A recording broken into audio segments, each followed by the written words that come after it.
ഇറാനിൽ ഉയർന്നു വന്ന വലിയ പ്രക്ഷോഭത്തെ എന്തായാലും അടിച്ചമർത്താൻ അവിടുത്തെ സർക്കാരിന് കഴിഞ്ഞിട്ടുണ്ട്. പലരും പ്രതീക്ഷിച്ചിരുന്നത് അമേരിക്ക ഈ പ്രശ്നത്തിൽ ഇടപെടുന്നു എന്നാണ്. പക്ഷേ അത് സംഭവിച്ചില്ല. അതെന്തുകൊണ്ടായിരിക്കും? അമേരിക്കയിലെ മറ്റേടത്തിലെ സ്വഭാവം. എടാ ഞാൻ പറഞ്ഞില്ലേ ഞാൻ അമേരിക്കനെ അടുത്ത കാലത്ത് സപ്പോർട്ട് ചെയ്തിട്ടുണ്ട്. ഒന്ന് പിന്നെ ഈ വെനിസ്വേലയിൽ നടത്തിയിട്ടൊരു ഇടപെടൽ, രണ്ടാമത്തത് ഇവിടെ ഇടപെടലിനെ സപ്പോർട്ട് ചെയ്തു. സപ്പോർട്ട് ചെയ്തു. അതെന്താണ്? അത് വെനിസ്വേലയിൽ അവിടെ ഡ്രഗ് മാഫിയയുടെ കേന്ദ്രങ്ങളൊന്നായിരുന്നു. അത് സത്യമാണ്. അമേരിക്ക അമ്മയുടെ താല്പര്യങ്ങളൊക്കെ ഉണ്ടായിരുന്നു, പക്ഷെ ഡ്രഗ് മാഫിയയുടെ കേന്ദ്രം കൂടിയാണ്. ഇനി 2 കൂടി ഉണ്ട് അവിടെ, കൊളംബിയ, ബൊളീവിയ, ഇവിടെ 2 കൂടി. നമ്മുടെ നിയമസഭയ്ക്ക് മുന്നിൽ പുസ്തകോത്സവത്തിന് ഇദ്ദേഹത്തിന്റെ ഫോട്ടോയാണ് ഫ്രണ്ടിൽ വെച്ചിരിക്കുന്നത്. അല്ല, അതൊക്കെ ആയിരിക്കും ഇതിൻ്റെ പ്രശ്നത്തിലേ ഉള്ളൂ. നിങ്ങൾ ഈ സെലക്ട് ചെയ്യാനുള്ള ചെകുത്താന്മാരെ മാത്രമാണ്. മധുവായും ചെകുത്താനാണ്, ട്രംപും ചെകുത്താനാണ്. ഞാൻ ട്രംപ് എന്നുള്ള ചെകുത്താനെ കൂട്ടുപിടിച്ചു നടക്കാറ്, ഇത്രയേ ഉള്ളൂ. ആ ഒരു വിഷയത്തിൽ അയാളെ സപ്പോർട്ട് ചെയ്തു. 2 ചെകുത്താന്മാരാണ്. ഡ്രഗ് വലിയ വിഷയമായതുകൊണ്ട് അതിൽ ഭേദം അമേരിക്കൻ ഇമ്പീരിയലിസമാണ്. രണ്ടാമത് ഇറാനിൽ അയാൾ ഇടപെടുന്നത് അയാൾ ഇടപെട്ടില്ല. അയാൾ എനിക്ക് തോന്നുന്നു മൂർച്ഛിക്കാൻ നിൽക്കുകയാണ്. മൂർച്ഛിച്ച് ഇയാൾ ഇടപെടുന്ന മറ്റു രാജ്യങ്ങൾ വരെ കുറ്റപ്പെടുത്താൻ പാടില്ല. അതിനുവേണ്ടി അയാൾ വെയിറ്റ് ചെയ്തുകൊണ്ടിരിക്കാൻ തോന്നുന്നു. അതല്ലെങ്കിൽ ഈ കുറച്ചും ഇങ്ങനെ കൂടുതൽ ആളുകൾ മരിക്കുമ്പോൾ കൂടുതൽ ആളുകൾ എതിരാവും. അതിനു വേണ്ടി വെയിറ്റ് ചെയ്യാൻ തോന്നുന്നു. അതാ പേടിയാണോ? പേടി എന്തിന്? അമേരിക്കക്കാരെ പേടിക്കാൻ. അമേരിക്കയ്ക്ക് ലോകത്താകപ്പെട്ട റഷ്യനെ പേടിച്ചാൽ മതി. അല്ല, അതാണ് റഷ്യ ഇടപെടലുണ്ടാകില്ല. റഷ്യ അങ്ങനെ ചാടിക്കഴിയുന്ന ഇടപെടും. അതൊക്കെ വെറുതെ വിചാരിക്കുന്നതാണ്. ഇത് ട്രംപ് വേറെന്താ പരിപാടി? അവിടെ അങ്ങനെ അലമ്പുണ്ടാക്കി ജനങ്ങൾ തന്നെ മറിച്ചിടട്ടെ. അത് നടക്കില്ല. അവിടുത്തെ പട്ടാളം വളരെ സ്ട്രോങ് ആണ്. ഇപ്പോൾ ഇന്ത്യനെ കൊണ്ട് വന്നില്ല. ഇന്ത്യൻ പട്ടാളം വളരെ പവർഫുള്ളാണ്. അവിടുത്തെ പട്ടാളം ഭയങ്കര പവർഫുള്ളാണ്.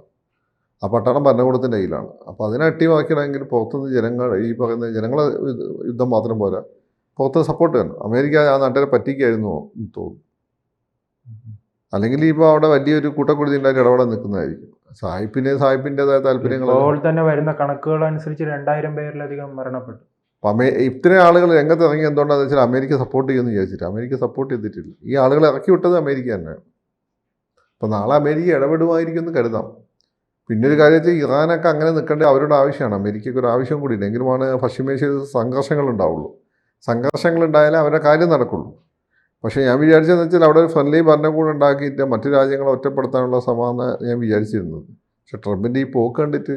അല്ല, ഇറാനിൽ എന്തുകൊണ്ട് പെട്ടെന്ന് ഈ രാഷ്ട്രീയം മാറുന്നു? കുറച്ചുനാൾ മുൻപായിരുന്നു ഇസ്രയേലും ഇറാനും തമ്മിൽ സംഘർഷം ഉണ്ടാകുമ്പോൾ ഖമേനിക്ക് അനുകൂലമായി അവിടുത്തെ ജനങ്ങൾ രംഗത്തിറങ്ങുന്നു, യുവാക്കൾ രംഗത്തിറങ്ങുന്നു. ഇപ്പോൾ മാസങ്ങൾ കഴിഞ്ഞതേ ഉള്ളൂ, അതിനു മുമ്പ് തന്നെ വലിയ സംഘർഷമാകുന്നു. അല്ലേ, ഇതിൻ്റെ പ്രശ്നത്തിലുള്ള ഒരു ലിമിറ്റില്ല എല്ലാത്തിനും. ഖൊമേനി ഈ പറഞ്ഞ മതം കാട്ടി എത്ര കാലം നിങ്ങളെ ഭരിക്കും? പുരോഗമന ചിന്താഗതികളൊന്നും അവിടെ എത്തുന്നില്ല. പിന്നെ മാത്രമല്ല ഈ ഭയങ്കര പിന്തിരിപ്പ് സൗദി വരെ മാറുന്നു. അപ്പോൾ ഇറാൻ പിന്നോട്ടടിച്ചുകൊണ്ടിരിക്കുകയാണ്. ഇറാൻ വളരെ മുന്നിൽ നിന്ന രാജ്യമാണ്. അവിടുത്തെ ദാരിദ്ര്യം കഷ്ടപ്പാട് ഇല്ലാതാക്കാൻ അവർക്ക് പറ്റിയിട്ടില്ല. അമേരിക്കയാണ് ഉപരോധങ്ങൾ തുടരുകയാണ്. അപ്പോൾ അവിടെ രാജ്യം രക്ഷപ്പെടണേ അമേരിക്ക ഉപരോധം മാറണം. 2 ഈ മതഭരണകൂടം മാറണം. ഇത് പരസ്പരം കണക്റ്റഡാണ്. മതഭരണകൂടം മാറണമെങ്കിൽ അമേരിക്ക വിചാരിക്കണം. ഉപരോധം മാറിയാലേ നാട് രക്ഷപ്പെടുള്ളൂ. അപ്പോൾ അമേരിക്കൻ്റെ അനുകൂലമായൊരു ഗവൺമെൻറ് അവിടെ വന്നു കഴിഞ്ഞാൽ നാട്ടുകാർക്ക് നല്ലതാണ്. അല്ല, ഓരോ ദിവസവും അവർ പുതിയ ആയുധങ്ങൾ കണ്ടുപിടിക്കുന്നു. എന്ത് കണ്ടുപിടിക്കാൻ? അതൊക്കെ വെറുതെ പറയുന്നതല്ലേ. ഇത് എത്തിരത്തോ അങ്ങനെ എളുപ്പം കണ്ടുപിടിക്കാൻ പറ്റും. ഇസ്രായേലിനോട് പിടിച്ചിരിക്കാൻ കഴിഞ്ഞല്ലോ. ഇസ്രായേലിനോട് എങ്ങനെ പിടിച്ചു? ആ സംഘർഷ സമയത്ത് അതാദ്യം എനിക്ക് ആണവ യുദ്ധത്തിലേക്ക് കൊണ്ടുപോയി അമേരിക്ക ഇടപെട്ടല്ലേ. അമേരിക്ക എല്ലാം കൂടി ഇടപെട്ടിട്ട് നിർത്തിയല്ലേ. അല്ല, ഇവർക്ക് അതിനുള്ള ശേഷിയൊന്നുമില്ലല്ലേ. മറ്റൊന്നല്ല, ഒരുപക്ഷെ ഉപരോധമൊന്നും ഇല്ലെങ്കിൽ അവർക്ക് എത്താമായിരുന്നു. ഉപരോധം ഉണ്ടായിട്ട് അവർ ഇത്ര എത്തിയിട്ടുണ്ട്. പക്ഷേ ഈ ഉപരോധമുള്ള സാഹചര്യത്തിൽ അവർക്ക് ആ രീതി വളരാൻ പറ്റുന്നില്ല. പിന്നെ ഒരു കാര്യം എന്ന് വെച്ചാൽ അവരെ കണ്ട് ഞാൻ പ്രിഫർ ചെയ്യുന്ന ഇസ്രായേലിനെയാണ്. ഇറാനും ഇസ്രായേലും തമ്മിലെ യുദ്ധത്തിൽ ഞാൻ പ്രിഫർ ചെയ്യുന്നത് ഇസ്രായേലിനെയാണ്. കാരണം ആ മതരാഷ്ട്രവാദം മാറണം. മതഭരണകൂടം മാറണം. അല്ലെങ്കിൽ സൗദി റോയൽ ഫാമിലിയൊക്കെ പോലെ ആയിരിക്കണം. സൗദി റോയൽ ഫാമിലി പേരിലുള്ള ഈ സംഭവമുള്ളത് അപ്പോൾ ഭയങ്കരമായിട്ട് മാറി. ഇതല്ല, അടിമുടി മതമാണ്. അപ്പോൾ അതിന് മാറ്റം വരണം. ജനാധിപത്യം വേണം എന്ന് പോലും എനിക്ക് ഇല്ല. രാജാധിപത്യം വന്നാലും മതി. പക്ഷെ മതഭരണകൂടം മാറും. അവിടുത്തെ ജനങ്ങൾ മടുത്തു. ജനങ്ങൾക്ക് മടുത്തു. പക്ഷെ ജനങ്ങളെ സപ്പോർട്ട് ചെയ്യാൻ ആരുമില്ലാതെ ജനങ്ങൾക്ക് എന്ത് ചെയ്യാൻ പറ്റും? അവിടെയാണ് അമേരിക്കനെ പ്രതീക്ഷയോട് കൂടി കണ്ടത്. അവിടെയെങ്കിലും അവർ ഇടപെടുമെന്ന് വിചാരിച്ചു. പക്ഷെ ഇടപെട്ടില്ല. കാരണം ഇസ്രായേലിന് അവിടെ ഈ ഷിയ ഭരണകൂടത്തെ ഇല്ലാതാക്കണം, സൗദി അറേബ്യക്ക് ഇല്ലാതാക്കണം. അമേരിക്കയ്ക്ക് അവരോട് ഗ്രഡ്ജുണ്ട്. എന്നിട്ട് അമേരിക്ക ഇടപെടാത്ത എന്താണ്? ഇല്ല, പക്ഷെ അന്ന് ഇടപെട്ടില്ലെന്ന് പറയുമ്പോൾ അന്ന് ഇസ്രയേലും ഇറാൻ തമ്മിലുള്ള സംഘർഷ സമയത്ത് ട്രംപ് പറഞ്ഞിരുന്നത് ഞാൻ പറഞ്ഞു ഖമേനിയെ കൊല്ലണ്ട എന്ന്. ഇതൊക്കെ ശരിയായിരിക്കും. ഇനിയിപ്പോൾ അമേരിക്ക വേറെ എന്തോ താല്പര്യമുണ്ടെന്ന് അറിയില്ല. അമേരിക്ക ബേസിക്കലി അവരുടെ ഇൻഡസ്ട്രിയൽ മിലിറ്ററി കോംപ്ലക്സിന് അവരുടെ കച്ചവടം നടക്കണം. അതിന് ഇറാൻ അങ്ങനെ നിൽക്കുന്നതാണ് നല്ലതെന്ന് അവർ വിചാരിച്ചൊന്നും എന്ത് ചെയ്യാൻ പറ്റും. ഇറാൻ്റെ എണ്ണയൊക്കെ കണ്ട എണ്ണ കിട്ടാൻ വേണ്ടി അവർ ഇടപെടുമെന്നാണ് ഞാൻ വിചാരിച്ചത്. അങ്ങനെ വിചാരിച്ചിരുന്നെങ്കിൽ അവർ ഓൾറെഡി ഇടപെടുമായിരുന്നു. അമേരിക്കൻ പട്ടാളം കുറച്ച് ഇറങ്ങിക്കഴിഞ്ഞാൽ തന്നെ ബാക്കി ജനങ്ങൾ നോക്കിക്കോളും. ഈ CIT-കാർ ഉപയോഗിച്ച് SFI-ക്കാർ ക്യാമ്പസിൽ അടി ഉണ്ടാക്കുന്ന പോലെയാണ്. 2 CIT-കാർ അവിടെ കണ്ടാൽ പിന്നെ KSI-ക്കാരോടും പിന്നെ SFI-ക്കാർക്ക് പണി എളുപ്പമാണ്.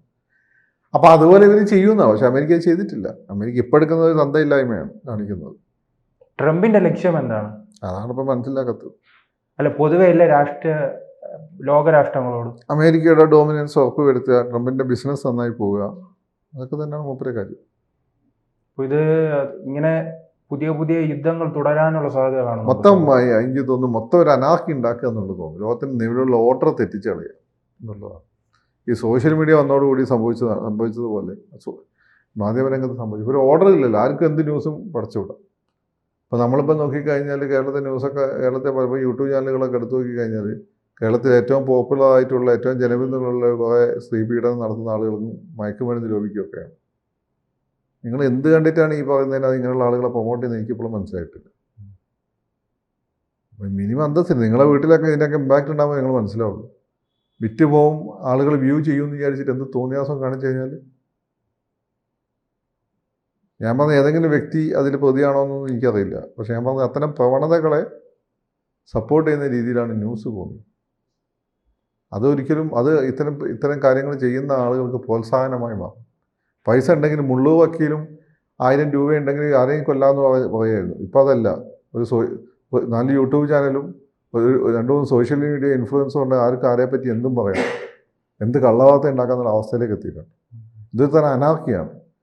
അമേരിക്ക സെലക്റ്റീവായിട്ടുള്ള ഗ്ലോബൽ ഇടപെടലിലൂടെ ട്രംപ് ശ്രമിക്കുന്നത് ഇങ്ങനെ ഒരു അനാർക്കി പൊളിറ്റിക്കലി കൊണ്ടുവരാനാണ് തോന്നുന്നു. പ്രതിരോധം ഉണ്ടാകില്ലേ മറ്റു രാജ്യങ്ങളുടെ ഭാഗത്ത് നിന്ന്? മറ്റ് രാജ്യങ്ങളുടെ ഭാഗത്ത് പ്രതിരോധം എല്ലാവർക്കും അവനവൻ്റെ കാര്യം നോക്കില്ലേ നിൽക്കുള്ളൂ. അങ്ങനെ പ്രതിരോധിക്കാൻ പറ്റില്ല. അമേരിക്കയോട് തട്ടിവെക്കാതെ ശേഷിയുള്ള ഒരേ കാര്യം റഷ്യയാണ്. റഷ്യൻ്റെ കൈ പക്ഷേ പൈസ ഇല്ല. റഷ്യ അമേരിക്കയെ തട്ടിവെക്കാൻ നോക്കാൻ അത് ലോകാവസാനമായിരിക്കും.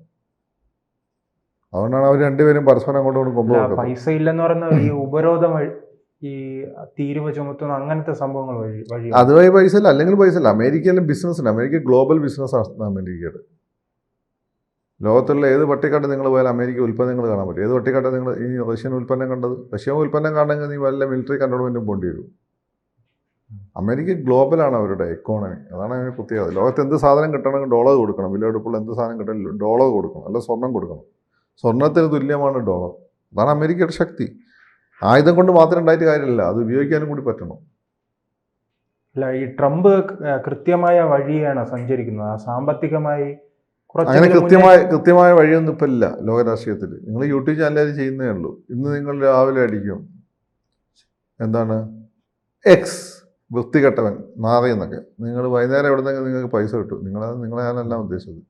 അപ്പോൾ നിങ്ങളടി ഈ എക്സ് മഹാനായിരുന്നു, പരാതി നൽകിയവരാണ് മാഫിയ എന്ന് പറഞ്ഞ് നിങ്ങളടിക്കും. അത് കഴിഞ്ഞൊരു കോടതി വിധി വരും.